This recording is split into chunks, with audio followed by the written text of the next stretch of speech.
Joining us now to discuss, senior MSNBC political analyst Matthew Dowd and Tia Mitchell, Washington correspondent for the Atlanta Journal-Constitution. Her latest piece covers President Biden's death row commutations, including those of two men from Georgia. We'll get to that shortly. But first off to you, Matthew. Pam Bondi, you saw our correspondent Alex Tabbitt, his report on Bondi. What do you make of her probability of getting past the Senate, and what will she mean to the Justice Department? Well, you kind of take the Matt Gaetz standard, so she exceeds the Matt Gaetz standard. So at least it's not an automatic rejection, which is what happened to Matt Gaetz, his first nominee for the Justice Department.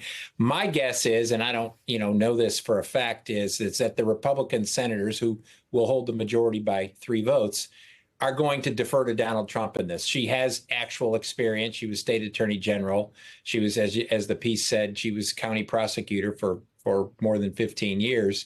And so she has that experience. She also has a ton of negatives, including, this piece about the Trump University, where she accepted a contribution in the midst of her making a decision not to prosecute from Donald Trump in order not prosecuting Donald Trump. So I think because they jettisoned Matt Gaetz, she's going to get a lot of deference in this. And so I'm of the mind that the odds are she's going to be the next attorney general unless something is discovered over the course of the next few weeks. Yeah, potentially Matt Gaetz softening, if you will, the road for her as she goes through that process, I think is what you're saying. Tia, I want to get to the piece that you have on President Biden's commutations.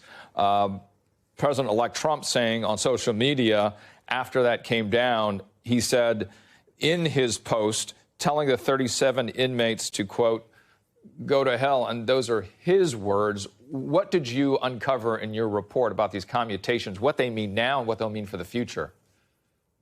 Well, what they mean now is these men will not be put to death. Even though they are scheduled to die in prison, the federal government will not execute them. And that's not going to change. Donald Trump can't reverse that. I think we should also point out that President Biden, in his statement announcing the commutations, made it clear he thinks these are bad people who did bad things. He might not have used the same language the president-elect used, but he made it clear that he's not forgiving them of their sins, so to speak. He just believes that the death penalty is not the way to go. It's not a sentence that the federal government should be carrying out. And I think there are lots of religious and civil rights groups that agree. Even some of the families have said that they don't agree with the death penalty, although we do know that, of course, there are some families who do not approve of the president's decision. But that's where we are. Trump can't reverse it. All he can do is his promise is to put more people, future kind of defendants, make them eligible for the death penalty.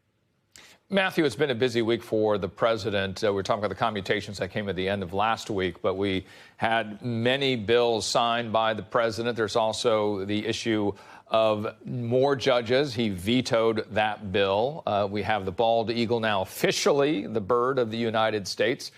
What do you expect to see him do in the next 3 weeks of lasting effect? I think what he's trying to do is trying to corner Donald Trump and sort of box him in so he can do. I think the Biden administration and the president is trying to prevent Donald Trump from doing as much damage as he possibly could do, which he could do a lot at becoming president. But I think Joe Biden is trying to box him in on this. And speaking specifically to the commutations, which, of course, Donald Trump doesn't understand the difference between a commutation and a pardon. Donald Trump in that tweet said they were pardoned. They weren't pardoned. They're still going to serve. They're going to still be in jail in this. And I think it comes a lot from the president's Christianity and outlook on the world, because I'll tell you, me personally, as a Christian, I'm opposed to the death penalty.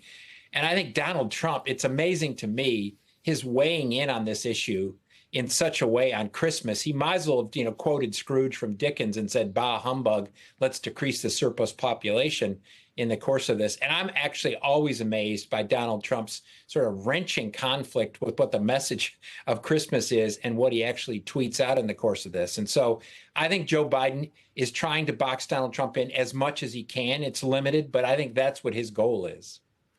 Tia, to another topic, reporting from the Atlanta Journal-Constitution. Love the paper, being a former Atlantan, as you know, Tia. And the headline reads, Georgia farmers have mixed feelings about Trump's immigration proposals. That's another big thing for the president-elect that we haven't seen any posts in the last week, but we expect it. What's in that? Yeah, and it's very interesting.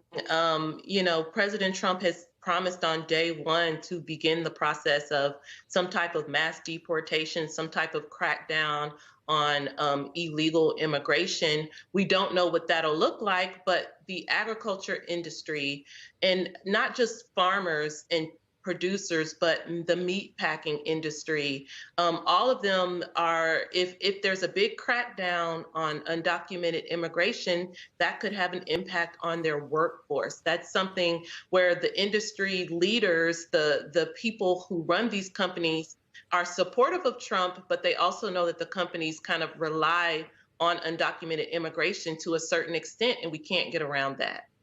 All right. Tia Mitchell, you can catch her article on AJC.com as well as the one I was just talking about. Matthew Dowd, thank you so much as always.